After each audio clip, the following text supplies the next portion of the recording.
बोलो गुरुदेव भगवान की जय। प्यारे कृष्ण कन्हैया लाल की जय।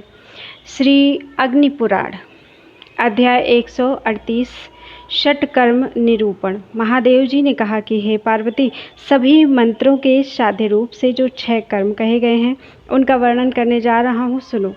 शांति, वश्य, स्तंभन, द्वेष, उच्चाटन और मारण, ये 6 कर्म हैं। इन सभी कर्मों में 6 संप्रदाय अथवा विन्यास होते हैं, जिनके नाम इस तरह हैं: पल्लव, योग, रोधक, संपुट, ग्रंथन तथा विदर्भ। भोजपत्र आदि पर पहले जिसका उच्चाटन करना हो उस पुरुष का नाम लिखें। तत्पश्चात उच्चाटन संबंधी मंत्र लिखें। लेखन के इस क्रम को पल्लव नामक विन्यास या संप्रदाय समझना चाहिए। यह उच्च कोटि का महान उच्चाटनकारी प्रयोग है। आदि में मंत्र लिखा जाए, फिर साध्य व्यक्ति का नाम अंकित किया जाए। यह साध्य मध्य में रहना चाहिए। इसके लिए अंत में पुनः मंत्र का उल्लेखन किया जाए। इस क्रम को योग नामक संप्रदाय कहा गया है। शत्रु के समस्त वंश का विनाश करने के लिए इसका प्रयोग करना चाहिए। पहले मंत्र का पद लिखें, मध्य में साध्य का नाम लिखें, अंत में फिर मंत्र लिखें, फिर साध्य का नाम लिखें, तत्पश्चात पुनः मंत्र लिखें। यह रोधक संप्रदाय कहा गया है। स्तंभन आदि कर्मों में इसका प्रयोग करना चाहिए। मंत्र के ऊपर, नीचे, दाएं बाएं और मध्य में भी साध्य का नाम उल्लेख करना चाहिए। इसको संपुट समझना चाहिए। वश्याकर्षण कर्ण में इसका प्रयोग करना चाहिए। जिस समय मंत्र का एक अक्षर लिखकर फिर साध्य के नाम का एक अक्षर लिखा जाए और इस तरह बारी बारी से दोनों के एक एक अक्षर को लिखते हुए मंत्र और साध्य के अक्षरों को परस्पर ग्रथित कर दिया जाए तो यह ग्रंथन नामक संप्रदाय है। इसका प्रयोग आकर्षण या वशीकरण करने वाला है। पहले मंत्र का 2 अक्षर लिखें, फिर साध्य का 1 अक्षर। इस तरह बार बार लिखकर दोनों को पूर्ण करना चाहिए। यदि मंत्राक्षरों के मध्य में ही समाप्ति हो जाए तो दोबारा उनका उल्लेख करना चाहिए। इसको विदर्भ नामक संप्रदाय समझना चाहिए तथा वशीकरण एवं आकर्षण के लिए इसका प्रयोग करना चाहिए। आकर्षण आदि जो मंत्र हैं उनका अनुष्ठान बसंत ऋतु करना चाहिए। ताप ज्वर के निवारण, वशीकरण तथा आकर्षण कर्म में स्वाहा का प्रयोग शुभ होता है। शांति और वृद्धि कर्म में नमः का पद प्रयोग करना चाहिए। पौष्टिक कर्म, आकर्षण और वशीकरण में वषट्कार का प्रयोग करना चाहिए। विद्वेषण, उच्चाटन और मारण आदि अशुभ कर्म में पृथक फट पद की योजना करनी चाहिए। लाभ आदि में तथा मंत्र की दीक्षा आदि में वषट्कार ही सिद्धि संप्रदायक होता है। मंत्र की दीक्षा लेने वाले आचार्य में यमराज की भावना करके इस तरह याचना करनी चाहिए कि हे प्रभु, आप यम हैं, यमराज हैं, कालरूप हैं तथा धर्मराज हैं। मेरे दिए हुए शत्रु को शीघ्र ही मार गिराइए। तत्पश्चात शत्रुसूदन आचार्य प्रसन्न चित्त से इस तरह उत्तर दे, हे साधक, आप सफल हो। मैं यत्नपूर्वक तुम्हारे शत्रु को मार गिरा रहा हूँ। श्वेत कमल पर यमराज की पूजा करके हवन करने से यह प्रयोग सफल होता है। अपने में भैरव की भावना करके अपने ही अंदर कुलेश्वरी भैरवी की भी भावना करनी चाहिए। ऐसा करने से साधक रात में अपने तथा शत्रु के भावी वृत्तांत को जान लेता है। हे दुर्ग रक्षणी दुर्गे, दुर्ग की रक्षा करने वाली अथवा दुर्गम संकट से बचाने वाली देवी, आपको नमस्कार है। इस मंत्र के द्वारा दुर्गा जी की पूजा करके साधक शत्रु का विनाश करने में सक्षम होता है। हा, सा, खा, मा, ला, वा, रा, यू, मा। इस भैरवी मंत्र का जप करने पर साधक अपने शत्रु का वध कर सकता है। इस प्रकार महापुराणों में श्रेष्ठ श्री विष्णु वामपाद स्वरूप कृष्ण द्वैपायन भगवान व्यास कृत अग्नि महापुराण अंतर्गत आगत विषयों का विवेचन संबंधी 138वां अध्याय पूरा हुआ। बोलो वृंदावन बिहारी लाल की जय। अध्याय 139 सारतः 60 संवत्सर निरूपण। भगवान महेश्वर ने कहा कि हे पार्वती, अधुना मैं 60 संवत्सरों में से कुछ के शुभ अशुभ फल को कहता हूँ। ध्यान देकर सुनो। प्रभव संवत्सर में यज्ञ कर्म की बहुलता होती है। विभव में प्रजा सुखी होती है। शुक्ल में समस्त धान्य प्रचुर मात्रा में उत्पन्न होते हैं। प्रमोद से सभी प्रमुदित होते हैं। प्रजापति नामक संवत्सर में वृद्धि होती है। अंगिरा संवत्सर भोगों की वृद्धि करने वाला है। श्रीमुख संवत्सर में जनसंख्या की वृद्धि होती है और भाव संज्ञक संवत्सर में प्राणियों में सद्भाव की वृद्धि होती है। युवा संवत्सर में मेघ प्रचुर वृष्टि करते हैं। धाता संवत्सर में समस्त औषधियाँ बहुलता से उत्पन्न होती हैं। ईश्वर संवत्सर में क्षेम और आरोग्यता की प्राप्ति हो जाती है। बहुधान्य में प्रचुर अन्न उत्पन्न होता है। प्रमाथी वर्ष मध्यम होता है। विक्रम में अन्न संपदाएं की अधिकता होती है। वृष संवत्सर संपूर्ण प्रजाओं का पोषण करता है। चित्रभानु विचित्रता और शुभानु कल्याण एवं आरोग्य को उपस्थित करता है। तारण संवत्सर में मेघ शुभ कारक होते हैं। पार्थिव में शस्य संपत्ति, अव्यय में अतिवृष्टि, सर्वजित में श्रेष्ठतम वृष्टि और सर्वधारी नामक संवत्सर में धान्य आदि की अधिकता होती है। विरोधी मेघों का विनाश करता है अर्थात अनावृष्टि कारक होता है। विकृति भय संप्रदान करने वाला है। खर नामक संवत्सर पुरुषों में शौर्य का संचार करता है। नंदन में प्रजा आनंदित होती है। विजय संवत्सर शत्रुनाशक और जय रोगों का मर्दन करने वाला होता है। मनमथ में विश्व ज्वर से पीड़ित होता है। दुष्कर में प्रजा दुष्कर्म में प्रवृत्त होती है। दुर्मुख संवत्सर में मनुष्य कटुभाषी हो जाते हैं। हेमलंब से संपत्ति की प्राप्ति हो जाती है। महादेवी विलंब नामक संवत्सर में अन्न की प्रचुरता होती है।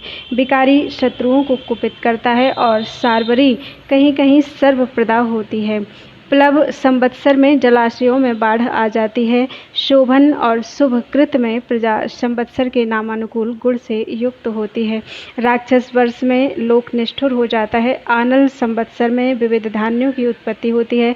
पिंगल में कहीं कहीं श्रेष्ठतम वृष्टि और कालयुक्त में धनहानि होती है। सिद्धार्थ में संपूर्ण कार्यों की सिद्धि होती है। रौद्र वर्ष में विश्व में रौद्र भावों की प्रवृत्ति होती है। दुर्मति संवत्सर में मध्यम वर्षा और दुंदुभी में मंगल एवं धन धान्य की उपलब्धि होती है। रुधिरोधकारी और रक्ताक्ष नामक संवत्सर रक्तपान करने वाले हैं। क्रोधन वर्ष विजयप्रद हैं। क्षय संवत्सर में प्रजा का धन क्षीण होता है। इस तरह 60 संवत्सरों में से कुछ संवत्सरों का वर्णन किया गया है। इस प्रकार महापुराणों में श्रेष्ठ श्री विष्णु वामपाद स्वरूप कृष्ण द्वैपायन भगवान व्यासकृत अग्नि महापुराण अंतर्गत आगत विषयों का विवेचन संबंधी 139वां अध्याय पूरा हुआ।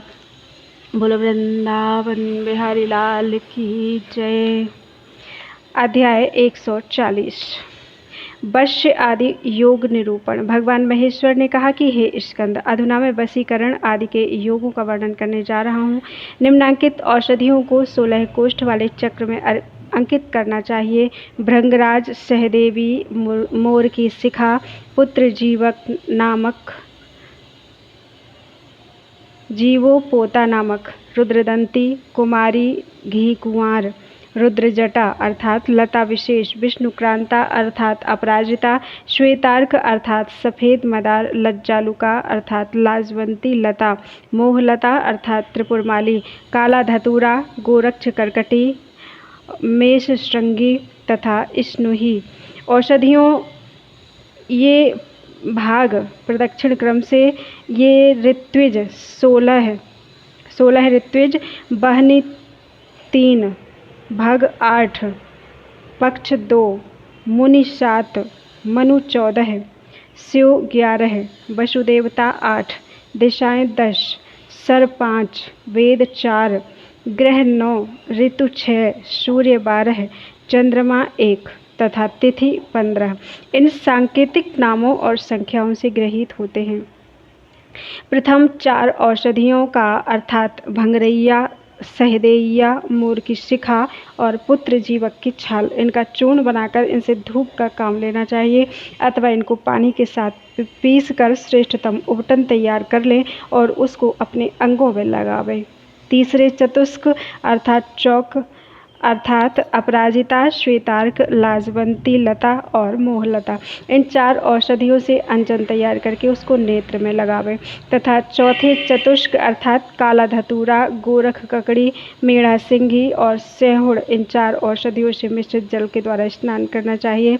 भृंगराज वाले चतुष्क के बाद का जो द्वितीय चतुष्क अर्थात अधा पुष्पा, रुद्रदंती, कुमारी तथा रुद्रजटा नामक औषधियाँ हैं, उनको पीसकर अनुलेप या उबटन लगाने का विधान है। आधा पुष्पा को दाहिने पार्श्व में धारण करना चाहिए तथा लाजवंती आदि को वाम पार्श्व में, मयूर शिखा को पैर में तथा घृत कुमारी को मस्तक पर धारण करना चाहिए। रुद्रजटा, गोरख ककड़ी और मेढ़ा श्रृंगी, इनके द्वारा सभी कार्यों में धूप का काम लिया जाता है। इनको पीसकर उपटन बनाकर जो अपने शरीर में लगाता है वह देवताओं द्वारा भी सम्मानित होता है।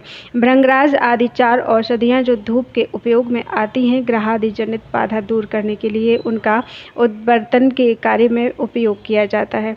युगादि से सूचित लज्जालुका आदि औषधियाँ अंजन के लिए बतलाई गई हैं। बाण आदि में सूचित श्वेतार्क आदि औषधियाँ स्नान कर्म में उपयुक्त होती हैं। घृत कुमारी आदि औषधियाँ भक्षण करने योग्य कही गई हैं और पुत्र जीवक आदि से संयुक्त जल का पान बतलाया गया है। ऋत्विक, वेद, ऋतु तथा नेत्र। ऋत्विक मीन्स भंगरैया, वेद अर्थात लाजवंती, ऋतु अर्थात कालधतूरा तथा नेत्र अर्थात पुत्र जीवक। इन औषधियों से तैयार किए हुए चंदन का तिलक सब लोगों को मोहित करने वाला होता है। सूर्य अर्थात गोरख ककड़ी, त्रिदश अर्थात काला धतूरा, पक्ष अर्थात पुत्र जीवक और पर्वत अर्थात अधा पुष्पा इन औषधियों का अपने शरीर में लेप करने से स्त्री वश में होती है। चंद्रमा अर्थात मेढ़ा सिंघी, इंद्र अर्थात रुद्रदंतिका, नाग अर्थात मोरशिखा, रुद्र अर्थात घी कुंवार औषधियों का योनि में लेप करने से स्त्रियां वश में होती हैं। तिथि अर्थात सेहुण, दिक अर्थात अपराजिता, युग अर्थात लाजवंती और बाण अर्थात श्वेतार्क। इन औषधियों द्वारा बनाई हुई गुटिका अर्थात गोली लोगों को वश में करने वाली होती है। किसी को वश में करना हो तो उसके लिए भक्ष्य, भोज्य और पेय पदार्थ में इसकी एक गोली मिला देनी चाहिए। ऋत्विक अर्थात भंगरैया, ग्रह अर्थात मोहलता, नेत्र अर्थात पुत्र जीवक तथा पर्वत अर्थात आधा पुष्पा इन औषधियों को मुख में धारण किया जाए तो इनके प्रभाव से शत्रुओं के चलाए हुए अस्त्र शस्त्रों का स्तंभन हो जाता है, वे घातक आघात नहीं कर पाते। पर्वत अर्थात अधा पुष्पा, इंद्र अर्थात रुद्रदंती, वेद अर्थात लाजवंती तथा रंध्र अर्थात मोहलता। इन औषधियों का अपने शरीर पर लेप करने से मनुष्य पानी के अंदर निवास कर सकता है। बाण अर्थात श्वेतार्क, नेत्र अर्थात पुत्र जीवक, मनु अर्थात रुद्रदंती तथा रुद्र अर्थात घी कुंवारी इन औषधियों से बनाई हुई बटी भूख प्यास आदि का निवारण करने वाली होती है। 3 सहदेइया, 16 भंगरैया, दिशा अर्थात अपराजिता तथा बाण अर्थात श्वेतार्क। फिर से पढ़ देते हैं। 3 अर्थात सहदेइया, 16 अर्थात भंगरैया, दिशा अर्थात अपराजिता तथा बाण अर्थात श्वेतार्क। इन औषधियों का लेप करने से दुर्भगा स्त्री सुभगा बन जाती है। त्रिशद अर्थात काला धतूरा, अक्षी अर्थात पुत्र जीवक तथा दिशा अर्थात विष्णुक्रांता और नेत्र अर्थात सहदेइया। इन दवाओं का अपने शरीर में लेप करके मनुष्य सर्पों के साथ क्रीड़ा कर सकता है।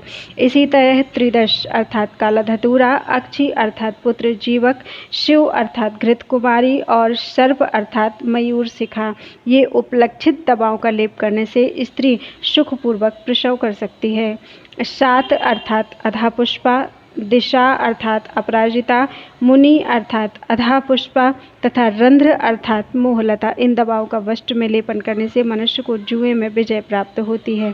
काला धतूरा, नेत्र अर्थात पुत्र जीवक, अवधि अर्थात अधा पुष्पा तथा मनु अर्थात रुद्रदंतिका से उपलक्षित औषधियों का लिंग में लेप करके रति करने पर जो गर्भाधान होता है उससे पुत्र की उत्पत्ति होती है। ग्रह अर्थात मोहलता, अवधि अर्थात अधा पुष्पा, सूर्य अर्थात गोरक्ष करकटी और त्रिदश अर्थात काला धतूरा। इन औषधियों से बनाई गई बटी सभी को वश में करने वाली होती है। इस तरह ऋत्विक आदि 16 पदों में स्थित औषधियों के प्रभाव का वर्णन किया गया। इस प्रकार महापुराणों में श्रेष्ठ श्री विष्णु वामपाद स्वरूप कृष्ण द्वैपायन भगवान व्यासकृत अग्नि महापुराण अंतर्गत आगत विषयों का विवेचन संबंधी 140वां अध्याय पूरा हुआ। बोलो वृंदावन बिहारी लाल की जय।